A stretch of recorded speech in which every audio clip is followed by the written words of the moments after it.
First of all, I wanted to let you know that I'm in a new apartment, so I don't have a studio, I don't have lighting. I haven't brought anything to the house yet, so I'm having to improvise to bring this video to you.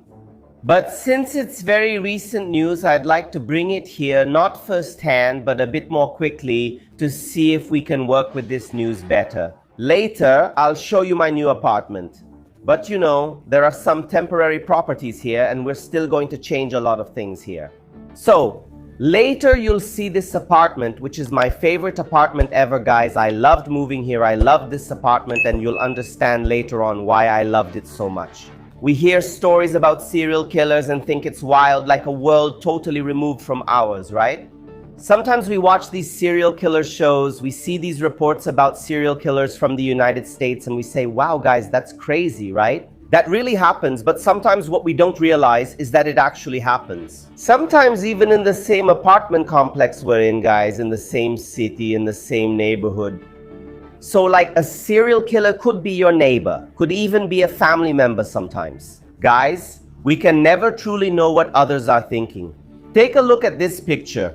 What do you imagine from it? She looks harmless, doesn't she? She looks like someone who could be, I don't know, a friend of your aunt, someone from your college.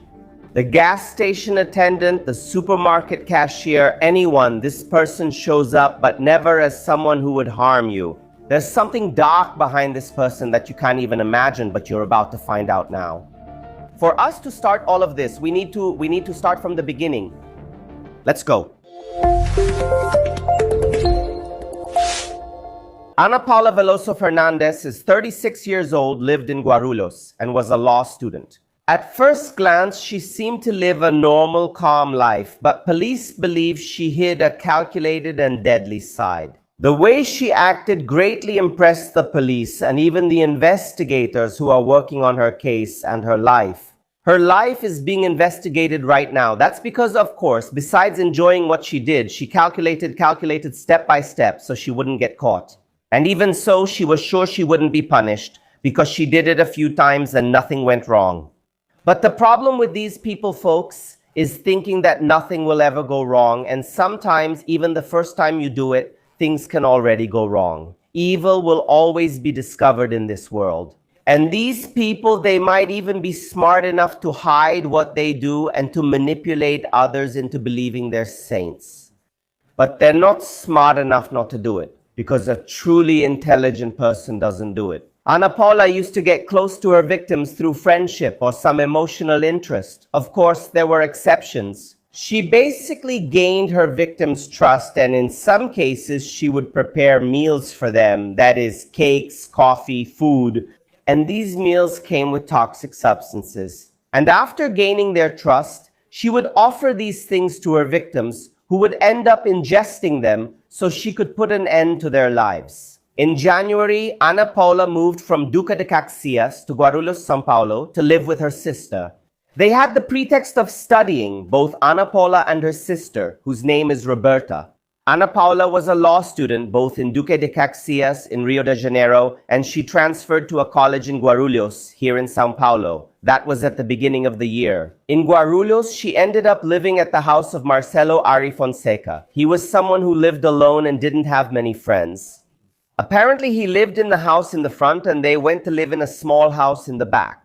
No one really knew what was happening inside, but the few people who did know were aware that she was paying him rent. Apparently, Ana Paula saw an opportunity to keep that place and was a bit bothered by having to pay rent, in some situations which the investigators still don't know about. How she managed to convince Marcelo to eat something and he ended up being poisoned. She left him inside the house for several days to make it look like she didn't see, to make it look like he never left. Police believe this was also done to complicate the investigation from the beginning. So what does she do next? She calls the police, saying she hasn't seen Marcelo for days and that he isn't someone who would just disappear. He should be home. And the police go to the place, break down his door, and end up finding him there dead when they arrive at his house. Ana Paula receives her, and there are even images of this. He is later declared dead from sudden illness. That's it, guys. Ana Paula starts living there in Guarulhos, and she ends up getting involved with a police officer she meets on a dating app. Their relationship doesn't work out. That's because the police officer was married and didn't want anything with her. She's really upset about this situation. You know what she does, guys? She ends up coming up with a plan to frame this police officer. So, she ends up meeting Maria Aparecida Rodriguez. She also meets Maria on a dating app and they end up going out together. She told Maria Aparecida her name was Carla instead of her real name, Ana Paula, because she already planned to do something to Maria Aparecida. In this audio that Maria Aparecida sent to her daughter, you can see that Ana Paula had already invited her to her house. Actually, to her house. No, right? To Marcelo's house, her first target. I'm leaving the house now. I'm going to take Carla to her place, okay? I'm going to stay there. I'm going to have some coffee at her place. When she gets there, Ana Paula offers her a piece of cake, and that cake is poisoned, guys. And right after that, Ana Paula calls the police and tells them she wants to report a crime. That's because, guys, she didn't want this death to be seen as a sudden illness. She wanted it to be considered a crime. Because she only killed this woman to be able to frame that police officer who wronged her. Well, not really wronged her, actually. He just wasn't interested in her. So what happened? They saw that there was no basis, no grounds for this accusation. The police officer wasn't found guilty, and this death was also ruled as a sudden illness. And then you think, how is that possible? Didn't the police suspect anything about 2 deaths in the same house, both ruled as sudden illness? The symptoms for both people match natural causes. Nausea, discomfort, and cardiac arrest are the kinds of symptoms that poisoning can easily imitate. Neither of them showed any signs of violence. And Ana Paula appeared cooperative with the police and also emotionally shaken, which made the police and the forensic team not suspect her. In Guarulhos, there are many forensic experts and police officers. Often, officers don't work on the same cases or communicate internally. They don't even know. And there's no way she'd ever agree to that, right? She already went through the trouble of killing this woman, and she wanted to turn it into a crime, but it ended up being ruled a natural death. She decided to make a new plan to get back at the police officer. She baked a poisoned cake and called the police again. At that moment, she's at her college and she tells the police that she found this poisoned cake there. The police even ask her, "How do you know this cake is poisoned?" She said, "It's because I smelled it. The odor is really strong." Others at the college are saying the same. But how do you know this cake is poisoned, ma'am? Has everyone already smelled the cake and is noticing a strong odor? She also puts a note inside this cake with the information. In that information, there were indications that this police officer might have killed Maria Aparecida. And it was as if the wife of this police officer had written this letter and put it in the cake, as if she wanted to report her husband. Actually, the wife didn't even know this was happening, right? In all those police reports that were filed, Ana Paula was listed as the complainant. And when the police started to find this strange, Ana Paula would go to the police station every day to find out how the investigation was going. She wanted the police officer in trouble, so she constantly monitored them, which seemed odd. They then involved her in the investigation and began examining her life. But during this time that she was being investigated, she ended up meeting Haider Mazer. He was a citizen of Tunisia, and he lived here in Sao Paulo. She ended up getting involved with him, and apparently she also had future intentions with him. She wanted to get married. She wanted to have a future with him. She then ends up making up a supposed pregnancy, and this leaves him desperate. He then gives up on her and doesn't want anything to do with her anymore. But they still had this relationship, of meeting up from time to time. It was something that was developing there, a feeling for him. So he didn't just leave her immediately, but she knew he didn't want anything serious with her. So what did she do? She bought him a milkshake and she poisoned that milkshake. They were walking towards his house and he started feeling sick near his house. So she tried to help him, right? She ends up calling emergency services. The emergency team arrives and they go to the hospital. When he gets to the hospital, he ends up dying, and then for the hospital, he also died of natural causes. I think that's very flawed, right? I think there should be something to identify a death like that, or maybe set up a protocol in hospitals. Look, died of natural causes. Do the test to find out if it's not poisoning. And now, guys, let's go to her 4th victim, who would be the only person she has no connection with, the 4th victim that we know of so far, okay? This victim was targeted because of a debt she owed to a college friend from Duque de Caxias. His name was Neyu Correa da Silva.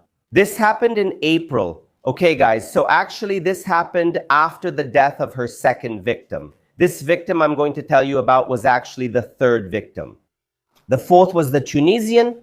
Why didn't I tell her story first? Since she's not related, I wanted to start with the victims who were connected. And this one here, which was more of a plan and a way to pay off debts. Michelle was a college friend of Ana Paula, and Ana Paula owed her a lot of money. Michelle wanted her father out to keep the inheritance, so she asked Ana Paula for help.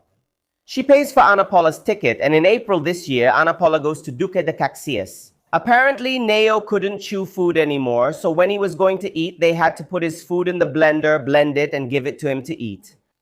And that's what Michelle did. When Ana Paula got there, in Duque de Caxias at her house, Ana Paula put the poison, the amount, right in the food. He felt sick, was taken to the hospital, and was again diagnosed with a sudden illness. Ana Paula then returned to São Paulo. I told you about Ana Paula's sister, right, who had come to São Paulo with her. And yes, guys, Ana Paula's sister acted with her, okay? She didn't act alone. The investigations indicate that her sister, who is her twin sister, also planned the things that Ana Paula was going to do. Her sister's name is Roberta Cristina Veloso Fernandez. And believe it or not, okay? The investigators managed to find out that they did this to pay off a debt, right? This last crime. But they were planning to start a business with it, okay? They were planning to charge about 4,000 reais to be able to do this kind of service. They were taken into preventive custody on September 4th, and the public prosecutor's office has charged them with 3 qualified homicides and is investigating a 4th. The court ordered the investigations unified after recognizing a pattern in the murders. Toxicology tests are still ongoing. That's because they need to identify the substances, which is essential to confirm the link between all the deaths. Michelle Paiva, the daughter of the 4th victim, was also arrested. The police found her at college in Duque de Caxias, and they transferred her here to São Paulo. That's because the investigations are happening here to make things easier. The investigators also believe that new victims may come forward. That's because we don't know if there are only 4 victims. And Michelle's brother said he believes she is not a criminal. And that Ana Paula kind of coerced, kind of induced Michelle to do this and even drugged Michelle. The police also stated that Ana Paula lied in her testimony with the intention of not helping the investigation. And I'm going to make an important observation here. Even if there is a confession or statement, that doesn't mean all the details have been officially confirmed in reports. This is just one part of the investigation, okay guys, but we're still going to find out a lot more. I'm going to share the latest on this case, which impacted me in ways I can't explain. Do you know how? Did Ana Paula study and find out the right amount of poison to give so it would be like sudden death that she did this kind of research? She already tested this poison on 10 dogs. For me, that's the limit, okay? This woman could get life in prison. That's because there's no death penalty in Brazil. But if there was a death penalty in Brazil, I would be the first person to vote in the jury so that she would get that sentence. Well, guys, that was today's video. Follow me on Instagram and on other social media to keep up with more information about this. I believe that short videos are better for us to keep talking about this, so I'll also leave some short videos here on this channel with updates about what's happening in this case. Thanks for your patience with the lack of background. These are little old ladies my mom made for me to decorate my house, and she's selling them. I think they're really cute for Halloween. I'm going to set up my background, guys, right here in this room where I'm talking to you, and then I'll show you what this beautiful apartment I'm living in looks like. If you haven't subscribed yet, please subscribe and turn on notifications. That way, whenever I post a new video, YouTube will let you know and you'll be one of the first to see my video. If you haven't liked it yet, go ahead and like it and leave your comment too. If you reach the end, comment potatoes so I know you watched it all. Thanks for staying until this part of the video. Big hugs to all and see you in the next video. I'm out.